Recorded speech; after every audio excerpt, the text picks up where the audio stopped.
Feliz Dia das Mães. E você sabia que o teu amor é comparado com o amor de Deus?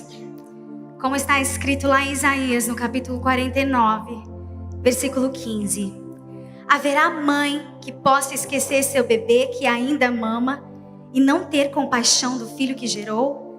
Embora ela possa esquecê-lo, eu não me esquecerei de você. Deus, Ele jamais esquece. E eu amo ver o próximo versículo de Isaías, no capítulo 49, versículo 16, que diz assim: Deus falando, veja, eu gravei você nas palmas das minhas mãos. Seus muros estão sempre diante de mim. Isso quer dizer que toda vez que Deus, Ele olha para a palma das suas mãos, Ele lembra de você. Que amor é esse? E hoje, eu só queria dar uma introdução, e eu fui chamada aqui para pregar, trazer a palavra. Podem se sentar.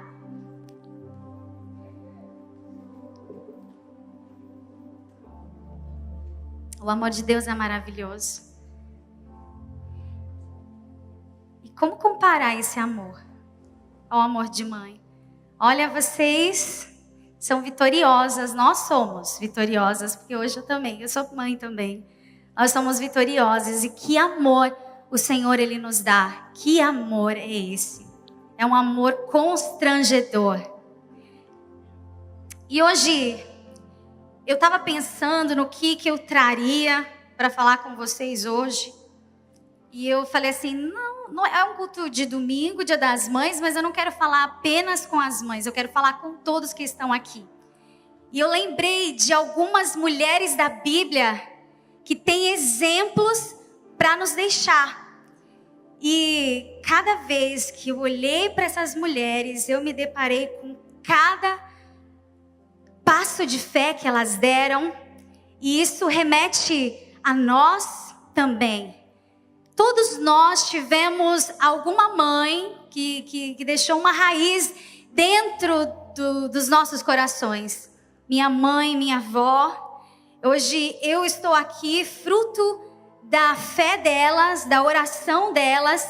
E eu me lembro aquilo que Paulo falou a respeito de Timóteo, a respeito da fé de Timóteo, que era devido à sua avó e sua mãe, Lloyd e Eunice. E lá em 2 Timóteo, no capítulo 1, versículo 5, Paulo diz a respeito de Timóteo: recordo-me da sua fé não fingida, que primeiro habitou em sua avó Lloyd e em sua mãe Eunice, e eu estou convencido de que também habita em você. Olha só como nós somos exemplos para os nossos filhos. E que a cada dia nós possamos ter essa responsabilidade, ver essa responsabilidade. Eu me lembro que, para você ver o tamanho de persuasão que toda mãe tem, eu me lembro que quando eu tive o Davi, eu ia para os lugares e ele era muito chorão. Pensa no menino chorão. Chorava demais. E aí nem eu conseguia controlar ele e eu ficava desesperada porque eu já sabia que alguma mãe ia se levantar e ia falar alguma coisa. E aí, dito e feito, ele começava a chorar, e daí uma mãe falava assim: mas ele já mamou? Ou mas ele já tá trocadinho? Porque às vezes ele tá molhado. Quantas de vocês já tiveram essa experiência? Não é muito chato? E eu ficava até calada, né? Porque, imagina, com o poder de persuasão da mãe e os argumentos que a mãe dava, falava, tá bom. Eu já tinha trocado, já tinha amamentado, mas era melhor ficar quieto e falar assim, tá bom, eu vou ver se tá tudo no lugar certo, eu vou ver. Para você ver o tamanho de persuasão que tem uma mãe. Vocês são muito persuasivas, viu? Quando você falar com seu filho, pode ser que ele não escute, mas depois ele vai dar uma olhadinha. E a primeira mãe que eu quero falar com vocês é Joquebede. Se encontra lá em Êxodo, no capítulo 2, versículo do 1 ao 10. Todo mundo conhece, talvez quem não conheça, eu encorajo você a procurar essa história que me encanta. Joquebede, ela foi corajosa, mãe de Moisés. Joquebede, ela estava passando um tempo difícil. Faraó tinha dado um decreto para que todas as crianças, todos os bebês, meninos daquela época, fossem entregues à morte. Imagina uma mãe escutando um decreto desse. A primeira coisa que Joquebede, ela pensou foi: eu vou proteger o meu filho. E ela guardou ele durante uns 3 meses dentro da casa dela, mas criança cada vez que vai crescendo, vai aumentando o choro, vai ficando difícil de esconder. E foi assim que aconteceu. Começou a ficar muito difícil de esconder Moisés ali. E ela teve um direcionamento de Deus. Ela fez um cesto, como muitos já sabem, eu estou falando essa história bem reduzida. Ela fez um cesto, colocou Moisés dentro desse cesto e levou à margem do rio Nilo. Imagina o que aquela mãe, ela teve que suportar. A dor de entregar o seu filho. Ela não sabia o que ia acontecer. Ela não sabia qual o direcionamento que Deus ia dar, mas ela confiava completamente em Deus. E ela entregou o seu filho ali. E muitas vezes, talvez não seja o seu filho que você tenha que entregar, mas o Senhor, Ele está pedindo agora para que você tenha coragem. Tem decisões que precisamos ter coragem. Por quê? Nós iremos entregar tudo ao Senhor. E é isso que Ele pede para você nessa noite. Entregue tudo a mim. Mesmo que pareça difícil, mesmo que seja amedrontador, como aconteceu na vida dessa mãe, eu imagino que foi extremamente uma situação amedrontadora, entregar o seu filho ali. Imagina, naquele rio poderia ter, sei lá, eu imagino muitos bichos. O que não aconteceria com ele? Fora que alguém poderia avistar aquele menino e matar. Mas ela não estava preocupada naquilo que ela estava vendo, as condições que ela estaria vendo com os olhos carnais. Ela não observou isso, mas ela entregou tudo nas mãos de Deus e deixou que Deus desse o direcionamento. Muitas vezes nós vamos nos encontrar em certas ocasiões que nós não vamos ter controle. Eu vejo que ali essa mãe, ela perdeu totalmente o controle. Eu amo a frase que Deus colocou no coração do pastor Isaac, dizendo: no profundo a gente não controla, a gente confia. E eu imagino que essa experiência foi uma das maiores experiências na vida de Joquebede. E depois, a filha do faraó avistou aquela criança, ela adotou Moisés e ainda chamou Joquebede para cuidar do seu filho. Logicamente que ela não sabia que era filho da Joquebede, mas o Senhor agraciou Joquebede, chamando aquela mãe para cuidar do seu filho. Sabe, muitas vezes nós teremos que tomar decisões, mas o Senhor, Ele vai estar no controle de todas as coisas. Depois nós começamos a ver tudo indo bem, porque Ele está no controle de todas as coisas. Não há o que temer, apenas fechar os olhos e entregar ao Senhor. Nós caminhamos por fé e não aquilo que vemos. Porque muitas vezes nós queremos fazer o contrário, não é mesmo? A gente quer ver para a gente ter fé, mas é o contrário. Primeiro a gente tem fé, mesmo que a gente não veja a situação. Isso faz parte da fé. E sem fé é impossível agradar ao Senhor. A segunda mãe que eu quero falar para vocês é Ana. Ana, essa história também me encanta. Porque Joquebede nós vimos anteriormente que ela foi corajosa. E Ana nos mostra uma atitude de fé. Ana, esposa de Eucana, era a esposa que ele mais amava. Mas ele teve uma segunda esposa, porque Ana não podia dar filhos a ele. Ele teve uma esposa que se chamava Penina. Naquela época era normal, quando a primeira mulher não podia dar filho, eles se casavam de novo, para que a outra mulher pudesse dar filho e dar continuidade à sua origem, à sua descendência. Então, Ana não podia ter filho e ela lidava com a humilhação de Penina. Porque imagina, Ana era a mulher que Eucana mais amava. E Penina dava filhos a ele. Só que imagina, Penina ficava extremamente ciumenta a respeito da Ana. E começava a humilhar a Ana. De repente, eu posso ter filhos, você não tem. Isso doía o coração de Ana. Isso machucava a Ana de tal modo que ela começou a mostrar sua tristeza e insatisfação com a situação que ela estava vivendo. Era tão sofrido para Ana que até Eucana, o seu esposo, começou a observar o sofrimento de Ana. E aí ele até falou: eu não sou suficiente para você, Ana. Precisa de muitos filhos. De repente, pessoas estarão do seu lado e eles não entenderão o seu sofrimento. Eucana talvez foi insensível com Ana e não viu o sofrimento de Ana. Mas ela, no meio de tantos problemas, de tanta turbulência, a única coisa que ela pensou, que ela fez: eu vou correr aos braços do meu mestre.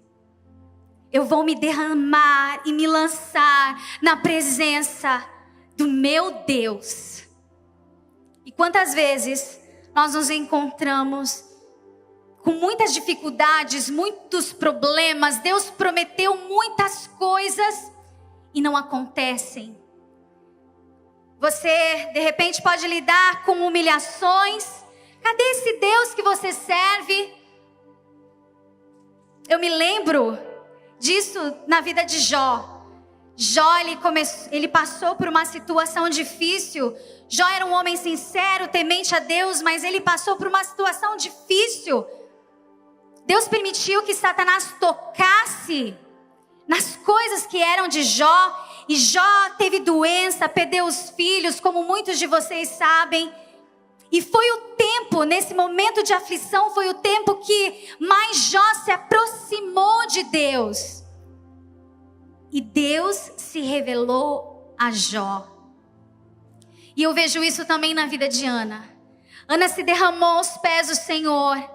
Ela foi a um dia e tirou um dia e começou lá a clamar, a orar, a interceder e a pedir ao Senhor que desse a ela um filho. Ela não reclamou, ela não desistiu da vida, ela não estava desistindo da fé. Ela foi aos pés do Senhor. Sabe, muitas vezes a gente começa a se revoltar, a gente quer desanimar da fé, a gente não quer servir ao Senhor pelas situações das nossas vidas, mas que nós possamos fazer como Ana. Ela se deleitou aos pés do Senhor. E diz a palavra que ela começou a orar, ela começou a clamar de modo tão intenso que ela se cansou e já não tinha mais palavras. Ela não conseguia nem movimentar os lábios. E aí, o sacerdote Eli olhou para ela e falou assim: você está bêbada, é melhor que você saia daqui. E ela falou: não, não, não, não me tire isso, pelo amor de Deus. Eu quero continuar pedindo ao Senhor. Eu não sou qualquer mulher. Me deixa, porque eu não consigo dar filhos ao meu marido. E eu quero que ele ouça a minha voz. E naquele momento, Eli viu o desespero de Ana. E ele falou: vai em paz, mulher. Vai. Porque Deus, ele vai atender o seu clamor. E naquele momento não, Ana foi para sua casa. Enfim, ela teve Samuel. Ela ficou tão grata que Deus respondeu a oração dela, que ela entregou Samuel para a obra do Senhor. Outra mãe também que eu quero citar aqui é Isabel. Lá em Lucas, no capítulo 1, versículo 6.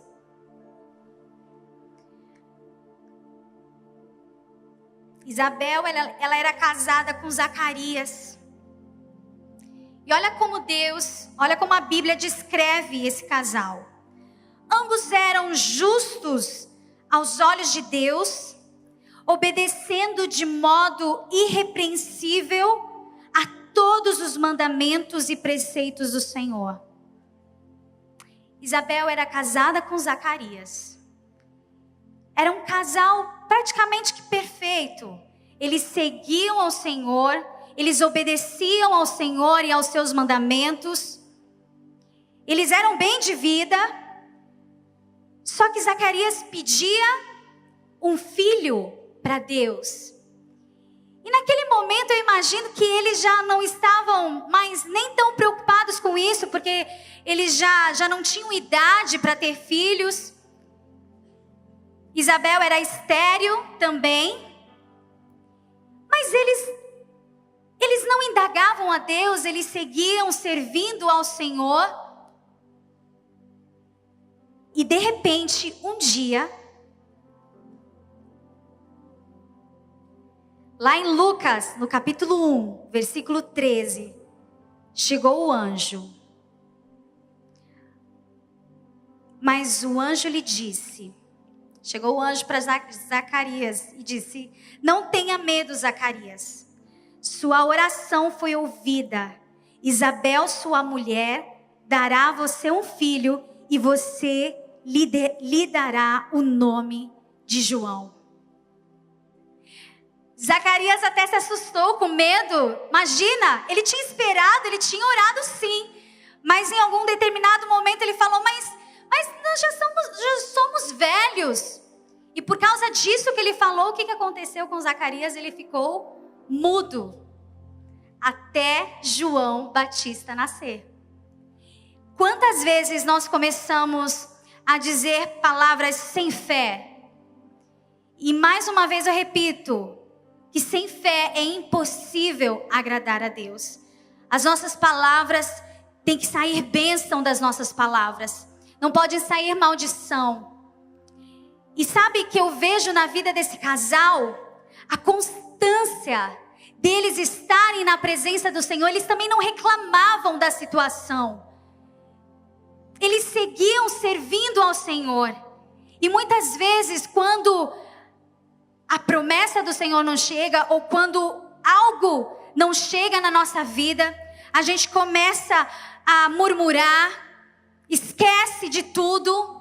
Mas que nós possamos ser como esse casal, descansar em Deus. E o que a gente pode aprender com a vida de Isabel é que ela foi paciente. Paciente. E Deus, ele está falando para você essa noite: seja paciente. Seja paciente. Então, peraí, vamos recordar o que nós falamos.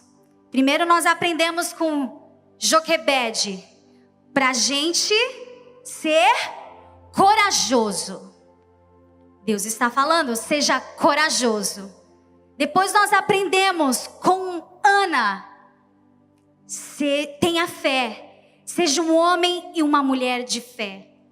E agora nós estamos aprendendo com Isabel, sermos pacientes. E agora, eu quero citar aqui mais uma mãe, Maria.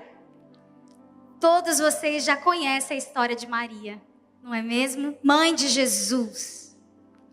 Maria, uma jovem, estava animada porque ela já estava de casamento marcado, estava noiva de José, e de repente chega um anjo também para ela.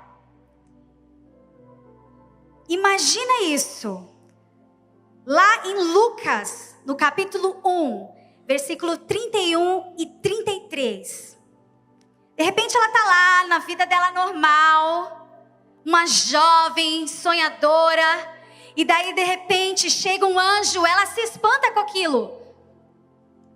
E daí aquele anjo começa a dizer: Maria, você foi abençoada, agraciada por Deus. E daí ele começa a dizer: você ficará grávida e dará luz a um filho e lhe porá o nome de Jesus. Ele será grande e será chamado Filho do Altíssimo. O Senhor Deus lhe dará o trono de seu pai Davi, e ele reinará para sempre sobre o povo de Jacó. Seu reino jamais terá fim. Imagina o olhar e as emoções que Maria estava tendo. Um bombardeio, né? Porque ela falou assim: meu Deus, eu não sou casada. E ela até falou isso para o anjo, mas como que eu vou ter filho? Peraí, você está muito animado. Como que eu vou ter filho se eu nem estou casada ainda? E aí o anjo fala: Maria, olha só Isabel. Isabel não podia ter filho, era estéril. E detalhe, já estava com sua idade avançada. Ela não engravidou? Sabe por quê? Para Deus não há nada impossível. E aí ali, eu imagino que Maria também começou a pensar: mas o que as pessoas irão pensar de mim? Eu não sou casada. O que José vai pensar de mim? Sabe, muitas vezes Deus dá algo grande para nós e a gente não sabe lidar muito com a situação. E a gente nem acha merecedor. Isso é muito bom, porque nós não somos merecedor. A graça de Deus nos basta. E nós recebemos tudo, aquele chamado grande muitas vezes, ou algo que o Senhor entrega nas suas mãos grande, que você não sabe como lidar com a situação. E aí, você acaba se perguntando: mas Senhor, será que eu vou dar conta? Será que eu vou conseguir? O que as pessoas vão pensar de mim? Eu e o pastor Isaac, nós tivemos isso no começo do nosso ministério. Deus estava nos dando um chamado grande, e nós no primeiro ano a gente não sabia como ver toda aquela situação. Era algo grande, era um chamado grande, e aquilo começou a amedrontar, na verdade, o meu coração, não do Isaac. O Isaac já tinha passado do medo, e eu comecei a ficar com medo. No primeiro ano de ministério aqui foi o meu pior ano que eu tive. E eu comecei a indagar ao Senhor: mas Senhor, o que as pessoas estão pensando da gente? Olha só, nós nem saímos da fralda ainda. Tô brincando, já saí há muito tempo. Mas o que as pessoas vão pensar da gente? E eu me lembrei daquilo que Deus falou para Jeremias. Jeremias, não diga que você é apenas um menino, porque tudo que eu colocar tudo que você falar, sou eu colocando na sua boca. Não fique calado. E assim Deus falou comigo nesse livro, e eu me encorajei no Senhor. E Deus não nos chamou com espírito de covardia, mas Ele nos deu coragem. E é isso que eu vejo na vida de Maria. Ela estava recebendo uma responsabilidade, imagina, ela iria dar à luz a Jesus, o Rei dos Reis, e o reino dele jamais teria fim. E o que as pessoas iriam pensar sobre isso? Mas algo eu aprendo com Maria. Ela foi obediente. Ela escolheu ser obediente ao Senhor. Ela disse: então tá bom. Se é isso que o meu Senhor quer, eu farei. Sabe, o Senhor, Ele quer a sua obediência. Eu estou já caminhando para o final. E algo que eu queria enfatizar na vida dessas mulheres é que elas eram íntimas de Deus. E o Senhor nesse tempo Ele está chamando nós como igreja para sermos íntimos de Deus. Porque quando nós formos íntimos de Deus, nós vamos ter discernimento à situação que nós estamos passando. A nossa visão, quando nós somos íntimos de Deus, a nossa visão é ampliada. Os nossos olhos são ampliados quando nós somos íntimos de Deus. Nós não vamos nos importar para as circunstâncias, porque nós sabemos que o Senhor está no controle de todas as coisas. E eu vejo isso na vida de Joquebede. Ela não estava vendo nada ao seu redor. Ela apenas entregou o seu filho ao Senhor. Isso faz parte da intimidade de saber o que o Senhor está falando conosco. Ana também. Ana, ela tinha fé e ela se deleitou aos pés do Senhor. Aquilo acalmou o coração dela. Porque ela era íntima de Deus, ela sabia em quem ela estava crendo, ela sabia que se ela orasse, se ela olhasse para os céus, ela saberia que o Senhor a responderia. Então que nós possamos sermos íntimos de Deus, sermos íntimos e esperarmos em Deus como Isabel e sermos corajosos como Maria. A banda já pode vir? Uma característica que nós vemos nessas mulheres, que se parece com o coração de Deus, é que cada uma entregou o seu filho. Joquebede entregou o seu filho, e Moisés, ele se tornou um homem que libertou o povo de Israel das mãos de Faraó. Ana, como forma de gratidão a Deus, por Deus ter respondido às orações dela, ela entregou o seu filho para a obra do Senhor. Isabel também entregou o seu filho, João Batista, e ele preparou o caminho para Jesus. Olha que lindo. Maria, então, ela sabia que aquele filho já não era dela, era de Deus. Eu quero que vocês se coloquem em pé.